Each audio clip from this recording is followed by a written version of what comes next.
దేవుని యొక్క వాక్యభాగంలో గమనించినట్లయితే అపోస్తలుడైన పౌలు కొరింథీయులకు రాసిన మొదటి పత్రిక మొదటి అధ్యాయంలో అంటున్నాడు, నేను క్రీస్తును పోలి నడుచుకున్న ప్రకారము మీరును నన్ను పోలి నడుచుకొనుడి.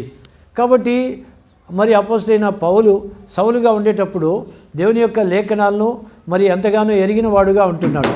ఆయన మరి ప్రభువైన యేసుక్రీస్తు వారి యొక్క మార్గాలను అడ్డుకునే వ్యక్తిగా అపోస్తల కార్యములు 8, 9 అధ్యాయాల్లో మనం చూస్తూ ఉన్నాం.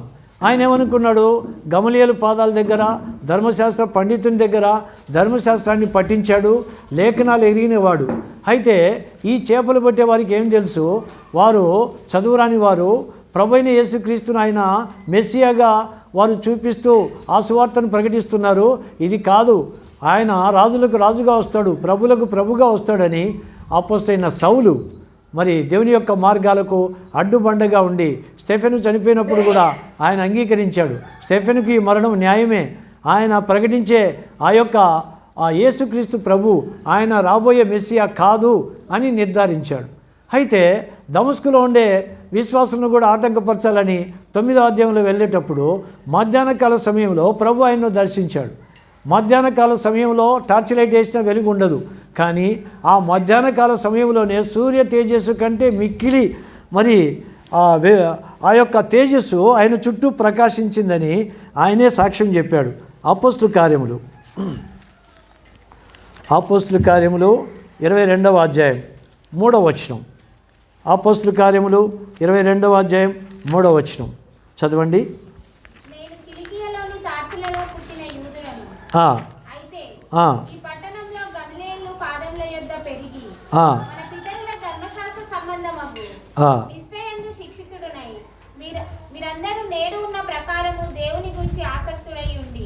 కాబట్టి గమలీయేలు పాదాల దగ్గర ఎంత చక్కగానో ఆయన నేర్చుకున్న వానిగా ఉన్నాడు.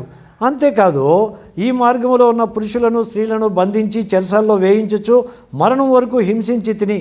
కాబట్టి ఇవన్నీ ఉండేటప్పుడు ప్రభు ఆయనను దర్శించాడు. అక్కడ మనం గమనించినట్లయితే 6వ వచనం 22:6. నేను ప్రయాణం చేయుచు దమస్కునకు సమీపించినప్పుడు మధ్యాహ్న కాలమందు ఆకాశం నుండి గొప్ప వెలుగు అకస్మాత్తుగా నా చుట్టూ ప్రకాశించెను. మధ్యాహ్న కాలమందు గొప్ప వెలుగు ఆకాశము నుండి నా చుట్టూ ప్రకాశించగా. అపోస్తల కార్యములు 26వ అధ్యాయం. అపోస్తల కార్యములు 26వ అధ్యాయంలో కూడా ఇదే మాటలు మనం గమనిస్తాం. రండి దేవుని యొక్క వాక్యములో 13వ వచనం 26, 13.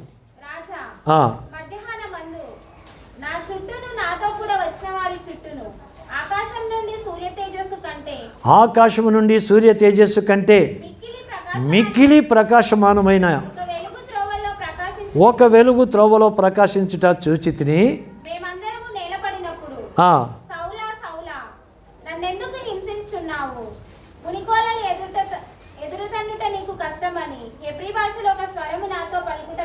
కాబట్టి ఆ మాటలు విన్నప్పుడు ఆ స్వరాన్ని విన్నాడు. తర్వాత ప్రభువా నీవెవడవు అని అడుగ్గా, నేను నిన్ను హింసించుచున్న యేసును, నీవు 16, 18 నన్ను చూచి ఉన్న సంగతిని గూర్చియు నేను నీకు కనబడబోవు సంగతిని గూర్చియు నిన్ను పరిచారకునిగాను సాక్షినిగాను నియమించుటకై కనబడి ఉన్నాను. నీవు లేచి నీ పాదములు మోపి నిలువుము. నేను ఈ ప్రజల వలన అన్యజనుల వలన హాని కలగకుండా నిన్ను కాపాడేదను. వారు చీకట్లో నుండి వెలుగులోనికి, సాతాను అధికారము నుండి దేవుని వైపునకు తిరిగి నా యందరి విశ్వాసము చేత పాప క్షమాపణను పరిశుద్ధపరచబడిన వాళ్ళలో స్వాస్థ్యమును పొందునట్లు వారి కన్నులు తెరచుటకై నేను నిన్ను వారి యొద్దకు పంపేదనని చెప్పాను. అప్పటి నుండి ఇప్పటి వరకు సువార్త ఆ రీతిగానే భూదిగంతాల వరకు దేవుని యొక్క రాజ్య సువార్త వెదజల్లబడుతూ ఉంది. దేని నిమిత్తము? వారు చీకట్లో నుండి వెలుగులోనికి. మనం చీకట్లో ఉన్నాం, వెలుగులోనికి రావాలా. సాతాను అధికారంలో ఉన్నాం, అందు నుండి దేవుని వైపు మనం తిరగాల. అవన్నీ ఎట్లా సాధ్యమవుతాయి? ప్రభువైన యేసునందు విశ్వాసం ఉంచుము, అప్పుడు నీవును నీ ఇంటి వారును రక్షింపబడుదురు. కాబట్టి ఆ ప్రభువైన యేసుక్రీస్తు వారు నిజంగా నా పాపాల నిమిత్తం ఆ శిలువలో మరణించాడు, రక్తం కార్చాడు, నా శిక్ష భరించి నాకు విడుదలనిచ్చాడు అని నమ్మటమే హృదయంలో రక్షణ కార్యం జరిగేది. ఆ రక్షణ కార్యం జరిగిన తర్వాత రహస్యంగా జరిగింది. అది మనుషులందరి మధ్యలో ఎవడైతే నా నామాన్ని ఒప్పుకుంటాడో దేవుని ఎదుట, దేవుని దూతల ఎదుట ఆ కుమారుని గురించి, ఆ కుమార్తెని గురించి నేను కూడా ఒప్పుకుంటా. ఇది రక్షణ కలుగునట్లు నోటితో ఒప్పుకోవటం, మనుషులందరి మధ్యలో సాక్ష్యం ఇవ్వటం, అది మనం బాప్తిస్మంలో ఆయన మరణ, భూస్థాపన, పునరుత్థానాల్లో మనం సాక్ష్యం ఇవ్వటం. ఇంతవరకు నేను నా జీవితంలో నా వ్యక్తిగతంగా జీవించాను. నేను పాపిని, నా పాప శిక్ష ఆయన భరించి నాకు విడుదలనిచ్చాడు, నా కోసం మరణించాడు, తిరిగి లేచాడు, అది నేను నమ్ముతున్నా. దాని ద్వారా బాప్తిస్మంలో మనం సంఘం ఎదుట అందరి దేవత సాక్ష్యం చెప్పిన తర్వాత నీళ్ళలో ముంచటం. ఇప్పుడు నేను చనిపోయా, ఆయన మరణంతో సమాన అనుభవంలోనికి నేను వచ్చా, తిరిగి లేపటం. ఆయన పునరుత్థానుడై ఎట్లా లేచాడో నేను కూడా ఇప్పుడు నా గత జీవితంలో ఉండే పాపాలన్నింటినీ మర్చిపోయి క్రీస్తు యేసు ప్రభులాగా నేను జీవిస్తా. అదే గల్తీలకు రాసిన పత్రిక 2వ అధ్యాయం 20వ వచనంలో అపోస్తలుడైన పౌలు చెప్తాడు. గల్తీ 2వ అధ్యాయం 20వ వచనం చదవండి. గల్తీలకు రాసిన పత్రిక 2వ అధ్యాయం 20వ వచనం. నేను క్రీస్తుతో కూడా సిలువ వేయబడి ఉన్నాను, ఇకను జీవించువాడను నేను కాను, క్రీస్తే నాయందు జీవించుచున్నాడు. నేనిప్పుడు శరీరమందు జీవించుచున్న జీవితము నన్ను ప్రేమించి నా కొరకు తన్ను తాను అప్పగించుకునిన దేవుని కుమారుని యందలి విశ్వాసం వలన జీవించుచున్నాను. కాబట్టి నా ప్రియ సహోదరుడా సహోదరి, తండ్రి అయిన దేవుడు ఆయన యొక్క స్వరాన్ని, ఆయన యొక్క రూపాన్ని ఆదాము హవ్వలు చూచారు. అయితే తండ్రి అయిన దేవుడు పరలోక రాజ్యాన్ని విడిచిపెట్టి మొట్టమొదట సృష్టి కలిగిన ఆ దంపతుల ఆ మొట్టమొదటి కుటుంబం కొరకు పరలోక రాజ్యము నుండి ఈ లోకానికి వచ్చాడు. ఏదైనా తోటలో వారితో సంభాషించి సాయంకాలాన చల్లపూట వచ్చి వెళ్ళేవాడు. అయితే వారికి ఇచ్చిన ఆజ్ఞ ఒకే ఒక్క ఆజ్ఞ, మంచి చెడ్డల తెలివినిచ్చు వృక్ష ఫలాన్ని తినొద్దు, తినడం మీరు నిశ్చయంగా చచ్చెదరు. అయితే హవ్వ సాతాను చేత మోసగించబడి ఆ పండును తినింది, తన భర్తకి ఇచ్చింది, ఆయన కూడా తిన్నాడు. వారు దిగంబరులు అయిపోయారు. దేవుడు ఇచ్చిన మహిమ వస్త్రాలు, వెలుగు వస్త్రాలు పోగొట్టుకున్నారు. కాబట్టి ఆకుల కచ్చడాలు తీసుకొని ఆయన స్వరం విన్నప్పుడు అంతకుముందు పరిగెత్తుకుంటూ వచ్చారు, ఇప్పుడు పారిపోయే స్థితికి వచ్చారు. నీవు నేను కూడా దేవుని యొక్క రాజ్య సువార్త ప్రకటింపబడుతుందని తెలిసి కూడా, ఆయన వాక్యము దేవుని మందిరాల్లో విస్తారంగా బోధించబడుతుందని తెలిసి కూడా వాక్యానికి దూరంగా పారిపోయే నీవు నేను కూడా మన అపరాధాల చేత, మన పాపాల చేత చచ్చిన స్థితిలో ఉన్న మనము చచ్చిన వారితో ఉండేదానికి ఇష్టపడతాం, చీకట్లో ఉండేదానికి ఇష్టపడతాం, దేవుని యొద్దకు రాం. అందునిమిత్తమే దేవుని యొక్క మొట్టమొదటి కుటుంబం నుండి కూడా వారిని చంపాలి. ఇప్పుడు ఇంకొక బొమ్మను చేయొచ్చు, మట్టి బొమ్మను, కానీ దేవుడు అది చేయలే. కరుణ కలిగిన దేవుడు ఆదాము హవ్వలను రప్పించాడు, వారి పాపాన్ని వారి నోటితో ఒప్పించాడు, వారి నిమిత్తమై ఆ యొక్క శిక్షలు బయలుపరిచాడు. నీ జీవితకాలంలో నీ భార్య మాట విని తినవద్దని చెప్పిన పండు తిన్నావు కాబట్టి నీ నిమిత్తం నేల శపింపబడి ఉన్నది. నీవు బ్రతుకు దినములో నీవు చెమట కార్చి ఆహారం తిందువు, నీ ఇంటి వారికి ఆహారాన్ని సమకూర్చాలా. ఇది ఆదాముకి ఇచ్చిన. అప్పటి నుండి ఇప్పటి వరకు 6 దినాలు కష్టపడి పనిచేయాలా తల్లులు ఇంట్లో వంట చేయాలా. ఆ తర్వాత వారి దాంపత్యంలో వారు సంతానాన్ని, స్త్రీకి శిశు ప్రసూతి ద్వారా ఆమె రక్షింపబడతా వచ్చింది. ఆ ప్రసవేదన మరణం వరకు వెళ్ళి తిరిగి రక్షింపబడుతూ ఆమెకు రక్షణ మార్గాన్ని బయలుపరిచాడు. అదే రీతిగా నువ్వు మంటి నుండి తీయబడ్డావు, తిరిగి మన్నైపోదు అని మనిషిని చెప్పించాడు, ఆదాముని చెప్పించాడు. అయితే ఆయన వారిని క్షమించేదానికి వారి నిమిత్తము మరణాన్ని వారి మీద మోపకుండా గొర్రెపిల్ల మీద మోపాడు. యోహాను సువార్త 1:29. ఇదిగో లోక పాపములు మోసుకొని పోవు దేవుని గొర్రెపిల్ల, ప్రభువైన యేసుక్రీస్తు వారు. మొట్టమొదటి కుటుంబం నుండి కూడా ఆయన బలియాగము లేకుండా ఒక్కరు కూడా రక్షింపబడలా. ఆ గొర్రెపిల్లను తల మీద చేతులుంచి వీరి పాపాన్ని గొర్రెపిల్ల మీదకి నిష్కల్మషమైన నిర్దోషమైన గొర్రెపిల్లగా బలిగావించబడింది. ఆ గొర్రెపిల్ల ప్రాణం ద్వారా ఆదాము విమోచింపబడి ఆదికాండం 5వ అధ్యాయం 5వ వచనంలో 930 సంవత్సరాలు జీవించాడు. ఇది మనకు తెలిసినది. కాబట్టి అప్పటి నుండి ఇప్పటి వరకు ప్రతి కుటుంబంలో తల్లిదండ్రికి, కుమారులు కుమార్తెలకు ఆయన వధించబడిన గొర్రెపిల్లగా ఉన్నాడు. నీవు నేను ఆయనను ఎరగకుండినప్పటికీ నిన్ను నన్ను ప్రేమించి కనికరించి కాపాడుతూ వచ్చాడు. ఎప్పుడైతే వాక్య లేఖనాలు గమనించావో అప్పుడు నిజంగా ఆయన నా రక్షకుడు, నా పాపాల నుండి ఆయన రక్తం మాత్రమే నాకు విడుదల విమోచన కలిగజేస్తుంది. ఎందుకు? ఆయన నీ సృష్టికర్త. సర్వలోక మానవాళి ఆయన జీవాన్ని పొందుకొని పాపం చేశారు. ఉదాహరణకు ఒక కుమారుడు దొంగ అయిపోయాడు, దొంగతనంలో వాడిని పట్టుకున్నారు, జైలుకు తీసుకెళ్తే వాడిని అడిగారు, ఎవరు నీ తండ్రి? ఆయనకి ఇంటిమేషన్ ఇస్తారు. ఆయన వచ్చిన తర్వాత, ఏమయ్యా నీ కుమారుని దొంగగా చేశావు, ఎందుకు చేశావు? కాబట్టి ఆ దొంగతనం యొక్క విలువ ఇంత, అదంతా నువ్వు కట్టగలవా అంటే, కుమారుని నిమిత్తం ఆ తండ్రి తన కష్టార్జితంతో దాచుకున్న డబ్బును క్రైమ్ చెల్లించి కుమారుని విడిపించుకుంటాడు. ఇప్పుడు జైలు నుండి బయటకు వచ్చిన కుమారుడు కాలర్ ఎగరేస్తూ దారిలో వస్తాడు. ఇప్పుడు పోలీస్ స్టేషన్లోనే నా తండ్రి నా క్రైమ్ అంతా చెల్లించాడు కాబట్టి నేను ఇప్పుడు నిర్దోషిని, ఏ పాపం లేనివాడిని, దొంగతనం లేదు అని. అదే రీతిగా సృష్టికర్త అయిన దేవుడే మన పాపాల నిమిత్తం తలంపు చేత, చూపు చేత, క్రియల చేత, హృదయాలోచనల చేత ఏ భేదములే లేదు, అందరూ పాపం చేసి దేవుడు అనుగ్రహించి మహిమను పొందలేకపోతున్నారు. ఆ మహిమను ఇచ్చేదానికే ఎందరైతే యోహాను సువార్త 1:12 తన్ను ఎందరు అంగీకరించిరో వారికి అందరికీ ఆయన నామందు విశ్వాసం ఉంచిన వారికి ప్రతివానికి నశింపక నిత్యజీవం పొందినట్లు ఆయన అనుగ్రహించాడు. కాబట్టి ప్రతివారు నశించే ప్రమాదం ఉంది. మట్టిలో కలిసిపోతుంది. ఆత్మకు చావు లేదు, యుగయుగాలు ఉండాల. 2 స్థానాలు, ఒకటి పరలోక రాజ్యం, రెండోది నిత్యాగ్ని గుండం. నువ్వు నీ జీవితకాలంలో నీ పాపాలను ఒప్పుకొని ప్రభు వైపు తిరిగి నువ్వు జీవించకపోతే నీ పాపాలు నిన్ను నిత్యాగ్ని గుండానికి తీసుకెళ్తాయి. అందునిమిత్తమే దేవుని మందిరాలు, దేవాలయాలు, మసీదులు, ఎవరికి సంబంధించిన దేవాలయాల్లో దైవ మార్గాన్ని వారికి బోధిస్తూ వస్తున్నారు. కాబట్టి ఈ దేవాలయం ఎంతో ప్రాముఖ్యమైనది. ఈ దేవాలయం యొక్క పేరేంది? యెహోవా షమ్మా, అంటే దేవుడు నివాసం ఉండే స్థలం. ప్రవక్త అయిన యెహెజ్కేలు గ్రంథం 48వ అధ్యాయం 35వ వచనం.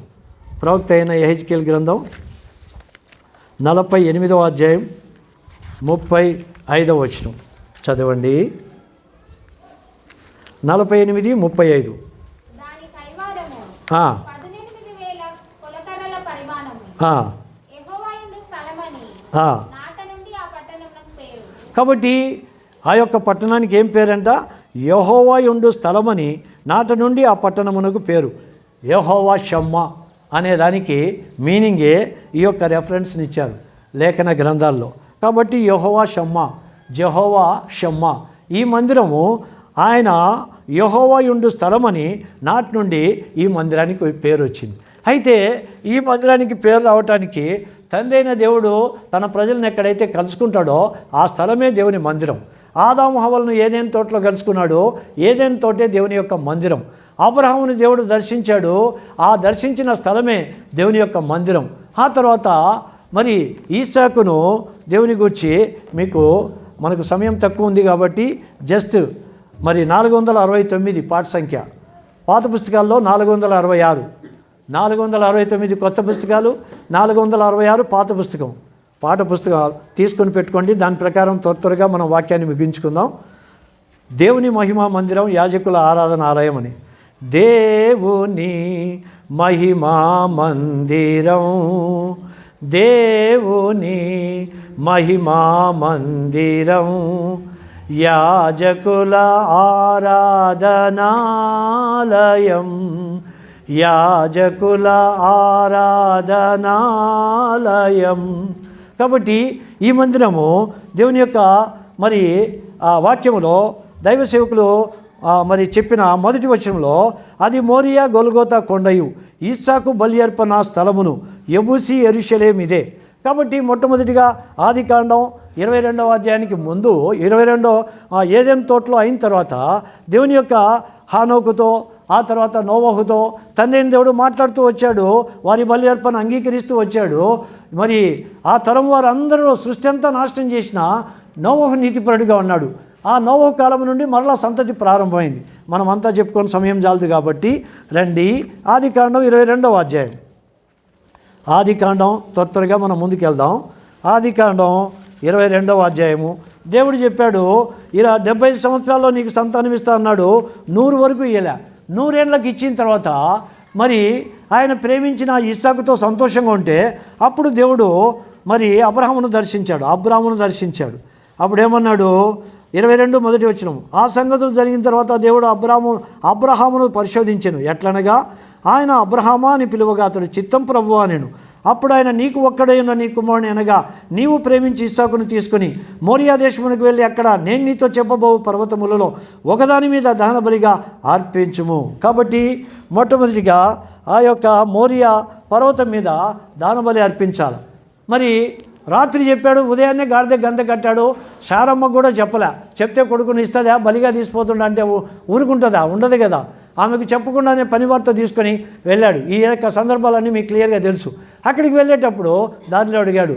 ఏమని అడిగాడు ఇస్సాకు? నా తండ్రి, నిప్పు కట్టెలు ఉన్నాయి కానీ దాని బలి గొరిపిలేది అంటే అక్కడ 13వ వచనం చదవండి. 22:13. అప్పుడు అబ్రహాము ఆ, కన్నులెత్తి చూడగా ఆ, పొలలో కొమ్ములూపుతున్న కొనియున్న ఒక పొట్టేలు వెనుక తట్టున కనబడెను. ఆ. అబ్రహాము వెళ్ళి ఆ పొట్టేలును పట్టుకొని తన కుమారునికి మారుగా పెట్టి దహనబలిగా అర్పించెను. 14. అబ్రహాము ఆ చోటికి యెహోవా ఈరే అని పేరు పెట్టెను. ఆ. అందుచేత యెహోవా పర్వతం మీద చూచుకొను అని నేటి వరకు చెప్పబడింది. కాబట్టి ఆ దేవుని యొక్క మందిరం ఆ పర్వతం మీద యెహోవాయే చూసుకుంటాడు. మొట్టమొదట ఇస్సాకుని తీసుకుని వెళ్ళినప్పుడు ఆ పొట్టేలు కనపడలే. ఆయనను బలి ఇచ్చేదానికి బలిపీఠం మీద ఎప్పుడైతే అంతవరకు దేవుడు చూసుకుంటాడన్నాడు, దిక్కులు చూస్తున్నాడు ఇస్సాకు. కట్టెలు ఇస్సాకే మోసుకొని వచ్చాడు, చక్కగా పేర్చాడు. కుమారుని దానిపైన మీద పెట్టేటప్పుడు అప్పుడు చెప్పింటాడు అబ్రహాం, నా కుమారుడు దేవుడు నిన్నే కోరుకున్నాడు, ఒక దినాన్ని లోకాన్ని విడిచిపెడతాం, అయితే దేవుని రాజ్యంలో మనం అక్కడ అందరం కలుసుకుంటాం, ఈ నిరీక్షణ కలిగి నువ్వు దేవుడు నిన్ను కోరుకున్నాను నాయన అంటే, యవనస్తుడు తండ్రిని ఒక తోపు దోసి పారిపోగలడు, కానీ పోలే, లోబడిన కుమారుడు వెంటనే లోబడ్డాడు.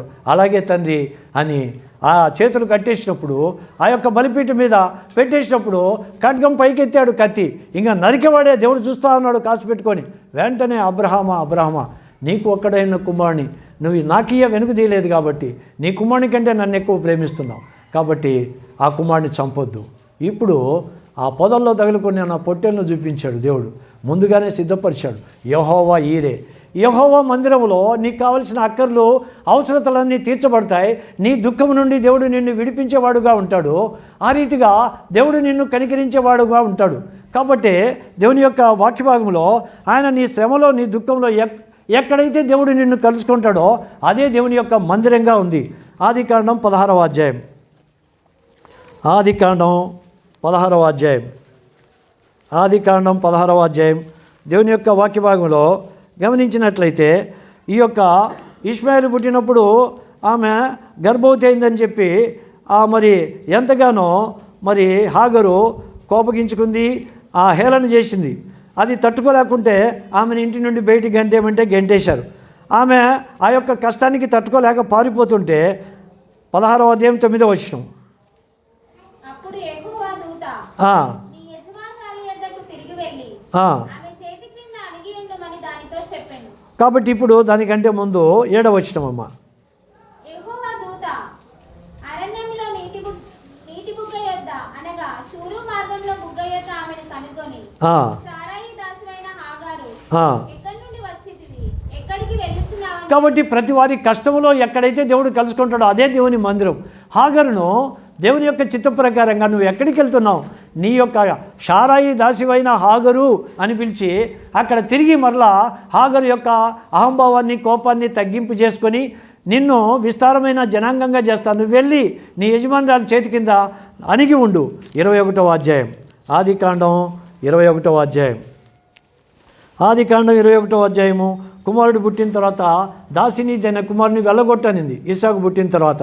అప్పుడు వెళ్ళగొడితే అక్కడ 21 దేవుని యొక్క వాక్య భాగంలో చూసినట్లయితే 17వ వచనం. 21:17 చదవమ్మా. దేవుడు ఆ చిన్నవాని మొరను వినెను. దేవుని దూత ఆకాశం నుండి హాగరును పిలిచి, హాగరు నీకేమి వచ్చినది, భయపడకుము. కాబట్టి దేవుడు స్వరం వినే దేవుడు, మన కష్టములో మన కేకల్లో మన దుఃఖాలను వినే దేవుడు. ఆ దేవుని యొక్క మందిరము నిన్నెప్పుడు దర్శించేదిగా ఉంటుంది. అట్లనే ఇప్పుడు 22వ అధ్యాయంలో ఇక్కడ యెహోవా ఈరే అని ఆ యొక్క పొట్టెలను తీసుకొని వచ్చిన తర్వాత అక్కడ చెప్పాడు తన కుమారునికి, దేవుడే చూసుకుంటాడని ముందు చెప్పాడు. ఆయనకు తెలియదు ప్రవచనం అని. అయితే దేవుడు ఎప్పుడైతే దేవునికి ఆ ఇస్సాకుని ఇచ్చేదానికి బలి గావించేదానికి సిద్ధపడ్డాడో దేవుడే ముందుగానే సిద్ధపరిచి ఉంచాడు. అక్కడ చెట్లలో తగులుకొని ఉన్న ఆ పొట్టెలను తెచ్చి వధించి తండ్రి కుమారులు ఇద్దరు సంతోషంగా వచ్చారు. వెళ్ళేటప్పుడు పనివారు అక్కడ కుమారుని పెడితే ఆటంకపరుస్తాడని పర్వతం కిందని వారిని ఉంచాడు. మీరు ఇక్కడే ఉండండి, నేను ఇచ్చినవాడు పైకెళ్ళి దేవుణ్ణి స్తుతించి ఆరాధించి తిరిగి వస్తాం. కాన్ఫిడెన్స్. అయితే బ్రతికిస్తాడని ఆయనకు తెలియదు కానీ నిరీక్షణ. అలాంటి నిరీక్షణ నీవు నేను కలిగి ఉండాలి. ఇలాంటి వాక్యాలు సత్యవాక్యాలన్నీ దేవుని యొక్క మందిరంలో నువ్వు తెలుసుకొని నీవు సిద్ధపడి మన బిడ్డలకు వాటిని మనం తెలియచేయాలి. కాబట్టి ఆ మోరియా పర్వతం దగ్గర ఈసాకు బలి అర్పణ దగ్గర యెహోవాయే చూచుకొనుడనే స్థలాన్ని నీకు ఇచ్చాడు. 2వ వచనంలో మనం గమనిస్తే ఆ యాకోబును బలిష్ఠుని నివాసం ఇది ఆదికాండం 28వ అధ్యాయం. ఆదికాండం 28వ అధ్యాయం. ఇక్కడ ఆ ఆశీర్వాదాన్ని పొంది మోసం చేసి ఏశావు ఆశీర్వాదాన్ని ఇస్సాకు నుండి పొందుకొని ఏశావు చేత చంపబడకుండా తల్లిదండ్రి చేత ఆ యొక్క లాభం దగ్గరికి వెళ్ళమని తల్లిదండ్రి చేత బోధింపబడిన అరణ్యంలో అక్కడ తలగడగా చేసుకొని ఉంటే దేవుడు ఆయనతో మాట్లాడాడు. ఆదికాండం 28:12. అప్పుడు అతడు ఒక కలగనను, అందులో ఒక నిచ్చెన భూమి మీద నిలబడి ఉండేను, దాని కొన ఆకాశమునంటెను. ఇక్కడ ఇవన్నీ మనం చూడము. అవన్నీ చెప్పాడు. అతని ఆది అంతం ఎట్లుంటుందో, ఆ సంతతి ఎట్లుంటుందో ఇదంతా దేవుడు చెప్తే అవన్నీ భయపడిపోయాడు. అంతేకాకుండా ఏమన్నాడు 15వ వచనం, ఇదిగో నేను నీకు తోడై ఉండి నీవు వెళ్ళు ప్రతి స్థలమందు నిన్ను కాపాడుచు ఈ దేశమునకు నిన్ను మరలా రప్పించదు, నేను నీతో చెప్పినది నెరవేర్చే వరకు నిన్ను విడువనని చెప్పగా లేచాడు దావీదు. మరి యాకోబు 16వ వచనం, నిద్ర తెలిసి నిశ్చయముగా యెహోవా ఈ స్థలమందు ఉన్నాడు. అదే యెహోవా షమ్మా, దేవుడు నివాసయోగ్యమైన గృహమే యెహోవా షమ్మా, దేవుని యొక్క మందిరం. నిశ్చయంగా ఈ స్థలమందు యెహోవా ఉన్నాడు అని చెప్పి అది నాకు తెలియకపోయింది అనుకున్నాను. 17వ వచనం, భయపడి ఈ స్థలం ఎంతో భయంకరము, ఇది దేవుని మందిరమే కానీ వేరొకటి కాదు, పరలోకపు గవిని ఇదే అని అక్కడ ప్రార్థన చేసుకున్నాడు. ఏం చేసుకున్నాడు? 20-21 వచనంలో, నేను తిరిగి నా తండ్రి ఇంటికి క్షేమంగా వచ్చినట్లు దేవుడు నాకు తోడై ఉండి నేను వెళుతున్న ఈ మార్గంలో నన్ను కాపాడి తినుటకు ఆహారం, ధరించుకొనుటకు వస్త్రం నాకు దయచేసినలా యెహోవా నాకు దేవుడై ఉండెను. మరియు స్తంభముగా నేను నిలిపిన ఈ రాయి దేవుని మందిరమగును. మరియు నీవు నాకు ఇచ్చి యావత్తులో 10వ వంతు నీకు చెల్లించేదనని మొరక్కుకొనెను. అదే స్థలం. ఆ తర్వాత దేవుని యొక్క వాక్య భాగంలో 3వ వచనం, సీనాయి కొండపై మోషేకు చూపిన వేదం. కాబట్టి మనకు సందర్భంలో సమయం చాలదు. ఆ సీనాయి కొండ మీద నిర్గమకాండం 20వ అధ్యాయంలో సీనాయి కొండ మీద ఇశ్రాయేల్ జనాంగం అంతా వచ్చి ఆ పర్వతం మీదకి మోషే వెళ్ళాడు. అక్కడ 10 ఆజ్ఞలను ఇచ్చాడు. మరి నిర్గమకాండం 20వ అధ్యాయంలో 1 నుండి 17 వరకు 10 ఆజ్ఞలను 2 రాతి పలకలను ఇచ్చాడు దేవుడు. దేవుని యొక్క లేఖనాల్లో ఆయన ఉన్నాడు. ఆయన నోటి మాటే దేవుని యొక్క వాక్యం. ఆ వాక్యమే ప్రభువైన యేసుక్రీస్తు వారు. సృష్టి ఆది నుండి ఇప్పుడు నా పేరు విజయ్ కుమార్, నాలో ఉండే ఆత్మ నాది కాదు. ఈ మాట విజయ్ కుమార్ అసలు కానే కాదంటే ఎట్లుంటుంది? విజయ్ కుమార్ ఆత్మ, విజయ్ కుమార్ నోటి మాట, మూడింటిని కలిపి విజయ్ కుమారే అంటారు. అవునా కాదా? అట్లనే తండ్రి అయిన దేవుడు, ఆయన ఆత్మ, ఆయన యొక్క నోటి మాట ప్రభువైన యేసుక్రీస్తు వారు ముగ్గురు ఏకత్వంతో ఉన్నారు. కాబట్టే ఆదికాండం 1వ అధ్యాయం 26లో మన పోలిక చొప్పున మన స్వరూపమున నరులను చేయదము రండి అన్నాడు. 27లో తన పోలిక, ఈ ముగ్గురు ఒకరిగా 26, 27లో అట్లా. కాబట్టి ఆయన ఉండే స్థలమే అది. కాబట్టి ఆ మోషే సీనాయి కొండ మీద, ఆ తర్వాత మరలా దేవుని మందిరం ఎక్కడికి వచ్చేసింది? మరి దావీదు గుడారం అదియే. కాబట్టి అర్నోను కలం దగ్గర దావీదు లెక్కించినప్పుడు 50,000 మందిని దేవుడు మొత్తాడు. అప్పుడు అన్నాడు, గొర్రెల వంటి వీరేం చేశారు? లెక్కించమని చెప్పింది నేను కదా, నన్ను నా తండ్రి ఇంటి వారిని చంపయ్యా, అన్యాయంగా వీరిని ఎందుకు చంపావు అని దేవుని దగ్గర మొరపెట్టుకున్నాడు దావీదు. అప్పుడు దేవుని దూత యెరూషలేములో ఆ తెగులు ఆఫ్ చేయమని చెప్పినప్పుడు 6వ కళ్ళమందు ఆ యొక్క స్థలాన్ని దావీదు కొని అక్కడ దేవునికి ప్రత్యక్షపు గుడారాన్ని వేశాడు. అదే దేవుని యొక్క మందిరం. తరువాత మరి దేవుని యొక్క ఆ పట్టణము పాదపీఠ స్థలము, ఇశ్రాయేల్ దేవుని పరిశుద్ధ సొలొమోను, దావీదు కుమారుడైన సొలొమోను ఆ యొక్క మందిరాన్ని మరి అదే స్థలంలో కట్టించాడు. అప్పుడు ఆ యొక్క సజీవరాలతో నిర్మించబడిన ఆ మందిరం అదంతా కూడా అక్కడ నిర్మించబడి సొలొమోను అక్కడ దేవుని స్తుతించాడు, ఆరాధించాడు. ఇదంతా దేవుని యొక్క మందిర స్థలముగా వస్తూ వచ్చింది ఆనాటి నుండి. కాబట్టి నా ప్రియ సహోదరుడా, అయితే నూతన నిబంధనలు ఏమైపోయింది? ప్రభువైన యేసుక్రీస్తు వారు ఆ మందిరంగా దేవుని యొక్క మందిరంలో సువార్తను అందించి సర్వలోక మానవాళి పాపాల నిమిత్తం ఆ గొల్గొతా కొండ మీద ఆయన క్రయం చెల్లించాడు. ప్రపంచ పటాన్ని 4 ఫోల్డ్ చేస్తే సెంటర్ పాయింట్ పెన్సిల్తో చెక్కితే ఆ రౌండే యెరూషలేము గొల్గొతా కొండ. ప్రపంచం మధ్యలో రక్తాన్ని కార్చాడు ప్రపంచం అంతటికి. ఆ శిలువ బలియాగం ద్వారా నిన్ను నన్ను తన కుమారునిగా కుమార్తెగా అంగీకరించిన వారికి అందరికీ పాపం నుండి విడుదల, పరలోక రాజ్యంలో ప్రవేశం దేవుడు అనుగ్రహించాడు.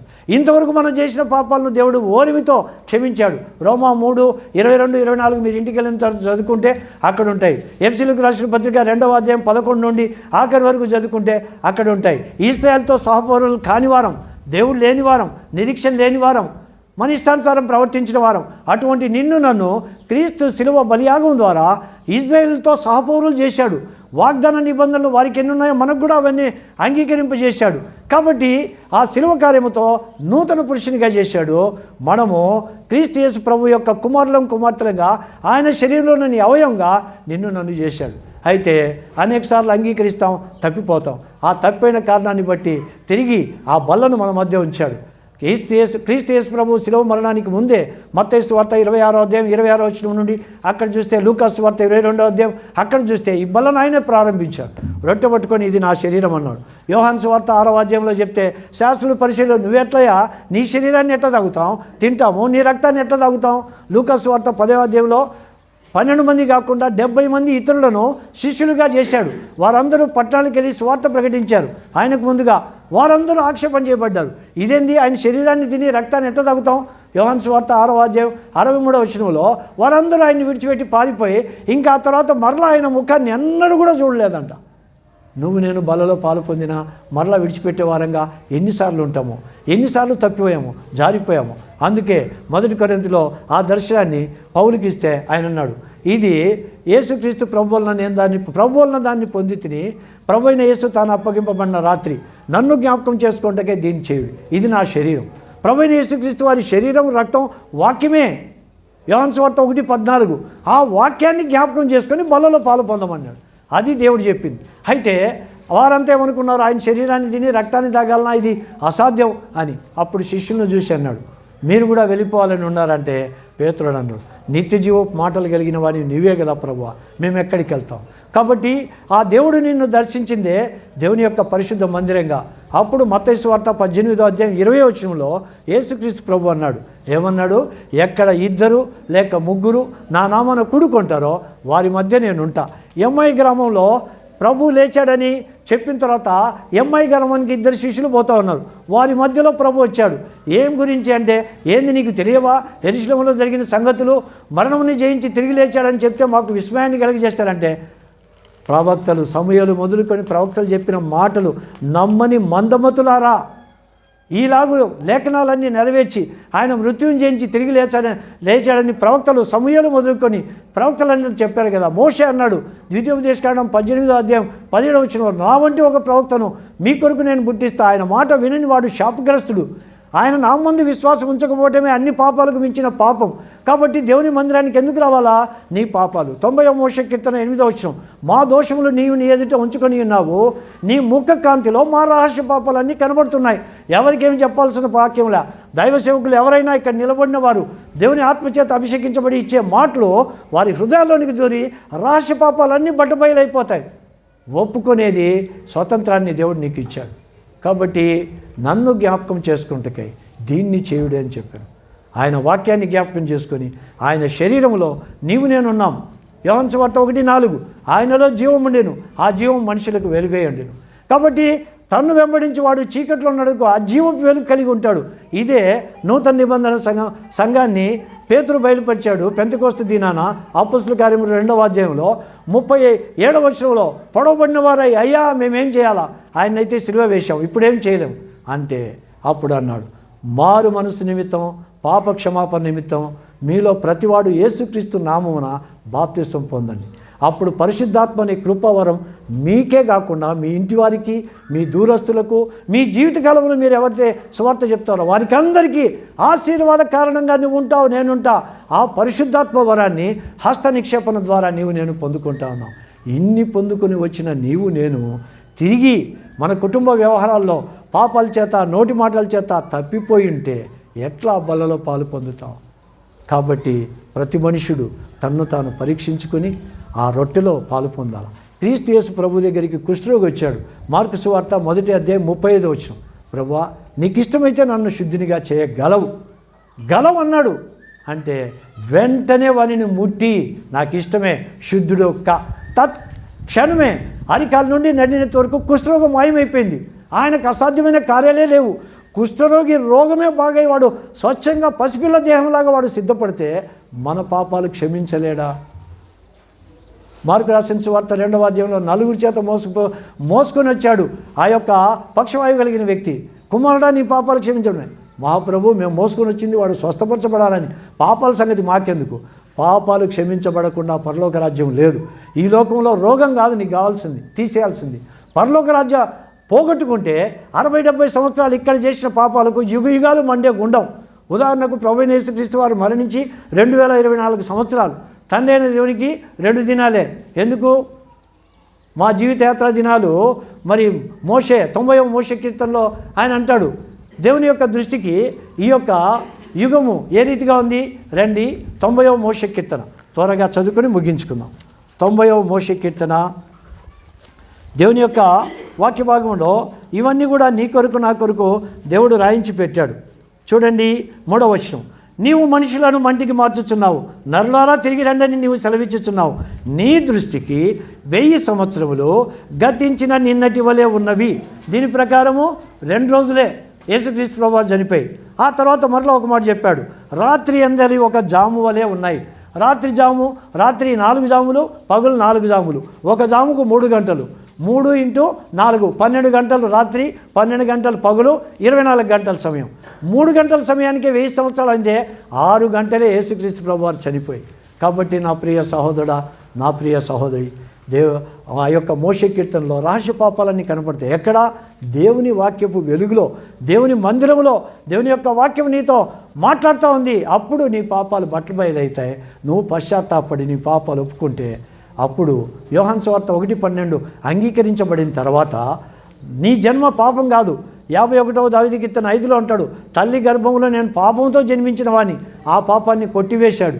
వాక్యం ద్వారా అంగీకరించిన కుమారుడు కుమార్తెకు యోహాను సువార్త 1:13 వారు దేవుని వలన పుట్టిన వారే కానీ మానుషేచ్ఛ వల్ల కానీ శరీరేచ్ఛ వల్ల కానీ రక్తం ద్వారా పుట్టినవారు కారు.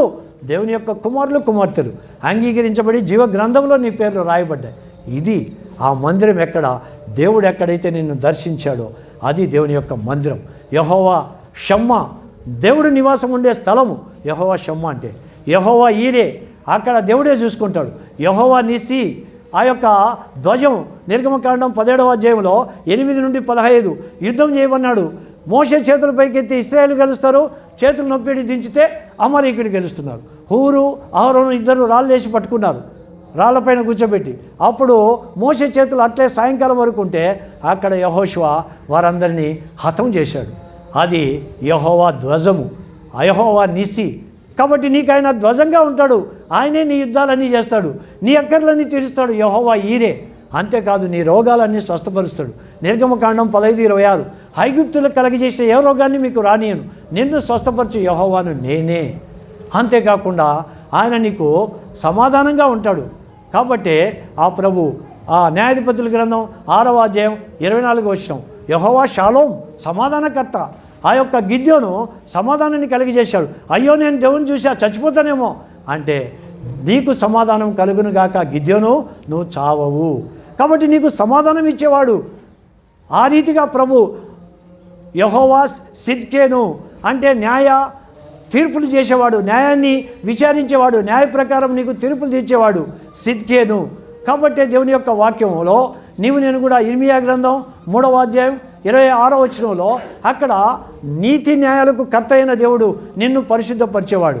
మరి యెషయా గ్రంథం 4వ అధ్యాయం 3వ వచనంలో సియోనులో శేషించిన వానికి సియోనులో పరిశుద్ధుడని పేరు పెట్టబడును, దానికి దాఖలైన ప్రతివానికి పరిశుద్ధుడని పేరు పెడతాడు. అందుకే 2వ అధ్యాయం అపొస్తలుల కార్యం అక్కడ 42లో అపొస్తలుల బోధ చెప్పండి, సహవాసము, రొట్టె విరుచుట, ప్రార్థించుట ఎక్కడుంటుందో అది దేవుని యొక్క ఆలయం. ఎవరైతే అక్కడికి వస్తారో వారు ఏం చేస్తారు? ఇంటింటా రొట్టె విరుచుచు అనుదినము తప్పక దేవాలయంలో కొడుకొనుచో దేవుని నామాన్ని స్తుతిస్తూ ఉండిరి. ఆ దేవాలయం నీ హృదయంలోనికి వచ్చిందా? చివరిగా అపొస్తలుడైన పౌలు 1 కొరింథీ 3:16 మీరు దేవుని ఆలయమై ఉన్నారనియు దేవుని ఆత్మ మీలో నివసించుచున్నాడనియు మీరు ఎరగరా? ఎవడైనా దేవుని ఆలయాన్ని పాడు చేస్తే దేవుడు వాడిని పాడు చేయను. ఎవరి నాశనానికి వారే కర్తలు. 1 కొరింథీ 3:16-17 ప్రకారం. కాబట్టి దేవుడు సర్వాంతర్యామి, ఆయన అందరిలో ఉన్నాడు. ఎట్లా? ఈ గాలిలో జీవం ఉంది, ప్రతి ఒక్కరు పీల్చుకుంటే మనం అందరం జీవిస్తున్నాం. కాబట్టి ఆయన అందరికీ పైగా ఉన్నవాడై, ఎఫెసీయులకు రాసిన పత్రిక 4వ అధ్యాయంలో అక్కడ 6వ వచనం వరకు మనం చదివితే ఆయన అందరికీ పైగా ఉన్నవాడై అందరిలోనూ ఉండి అందరి ద్వారా వ్యాపించి ఈ జీవము తల్లి తండ్రి ఇద్దరు 2 కుటుంబాల నుంచి వచ్చి ఏకత్వం చేశాడు. వారిలో ఉన్న ఆ జీవము వారి ద్వారా కుమారులు కుమార్తెలు మనుమన్లు మనుమరాళ్ళు ఈ జీవం విస్తరించబడతా ఉంది. ఇంతకంటే సాక్ష్యం నీకేం కావాలి? కాబట్టి నువ్వేమై ఉన్నావో ఆ ప్రభు యొక్క సృష్టికర్త అయిన దేవునికి కుమారుని కుమార్తెవు. కాబట్టి ఇంకా ఆయన శరీరంలోని అవయవంగా నీకు చేయబడకుండా, ఆయన నామందు విశ్వాసం ఉంచకుండా నువ్వు అట్లే తిరుగుతూ ఉంటే, మనుషులందరి మధ్యలో ఒప్పుకొని బాప్తిస్మంలో సాక్ష్యం పొందితే పరలోక రాజ్యంలో దేవుడు నిన్ను చేర్చుకుంటాడు. నువ్వు దానికి రాకపోతే ఈ లోకంలో విడబడతావు. ధనవంతుడు లాజరు కథ ఏమైంది? ధనవంతుడు అబ్రహాములో ఉన్నాడు, లాజరు యాతన పడే. లాజరు చేతివేళ్ళ నీటి చుక్క కోసం ఆశపడ్డాడు, అవి కూడా దొరకలే. అలాంటి స్థితిలోనికి నువ్వు వెళ్లకుండా దేవుని మందిరం, యెహోవా షమ్మా, దేవుడి నివాసం ఉండే స్థలాన్ని దేవుడు నీకు ఇచ్చాడు. ఈ స్థలాన్ని గుర్తెరిగి ప్రతి మనుషుడు తను తాను పరీక్షించుకొని అలాగూ చేసి ఆ రొట్టెలో పాలు పొందాలి. పొందకపోతే అట్లా పరిశుద్ధపరచుకోకుండా రొట్టెలో పాలు పొందినా, ఆ బల్లలోకి మనుషులందరి మధ్యలో సాక్ష్యం ఇవ్వకపోయినా మనం వెళ్ళేది నిత్యాగ్ని గుండమే. అయితే బల్లలో పాలు పొందే వాళ్ళకు 3 శిక్షలు పెట్టాడు. మొట్టమొదటి ఏంది? బలహీనులు, బలహీనత అవుతుంది, అప్పుడే జాగ్రత్త పడి సరిచేయబడాలి. ఆ తర్వాత రోగం వస్తుంది, ఇంకా జాగ్రత్త పడాలి, సమాధాన పడాలి. అట్లా లేకపోతే చాలామంది నిద్రించుచున్నారు. ఆ తర్వాత తీర్పులు నిత్యాగ్ని గుండానికి. బలహీనంగా ఉండేటప్పుడే సరి చేసుకో, రోగం వచ్చినప్పుడే సరి చేసుకో, నిద్రలోనికి రాకముందే సరి చేసుకో. ఇది దేవుని ఆలయం. ఇక్కడ నీ యొక్క సంగతులన్నీ తన వాక్య లేఖనాల ద్వారా దేవుడు తెలియజేస్తాడు. ఆయన ఆదిలో దేవుని యొద్ద ఉన్నాడు, ఆ దేవుడై ఉన్నాడు, ఆత్మయే ఉన్నాడు. ఆయన వెళ్ళిన తర్వాత పరిశుద్ధాత్మ వస్తాడు. పరిశుద్ధాత్మ ఏం చెప్తాడు? దేవుడు చెప్పిన సంగతులు, ప్రభు నెరవేర్చిన కార్యాలు నీకు నాకు జ్ఞాపకం చేసి, నువ్వు సాక్ష్యం ఇచ్చావు కదా, ఇక నుండి జీవించే జీవితకాలం నేను ఆయన కొరకే జీవిస్తా. నన్ను ప్రేమించి నా కొరకు తన్ను తాను అప్పగించుకొనిన దేవుని కుమారుడు. దేవుడు తన్ను ప్రేమించు వారి కొరకు ఏవి సిద్ధపరచను అవి కంటికి కనబడలేదు. అతడు నన్ను ప్రేమించుచున్నాడు గనుక నేనతనిని తప్పించెదను. లాస్ట్ ఇయర్ మోటో కార్డులోని వాక్యాన్ని పాట పరిశీలించుకొని ఏ విధమైన బలలో పాల్గొంటారు. దేవుడు మనకు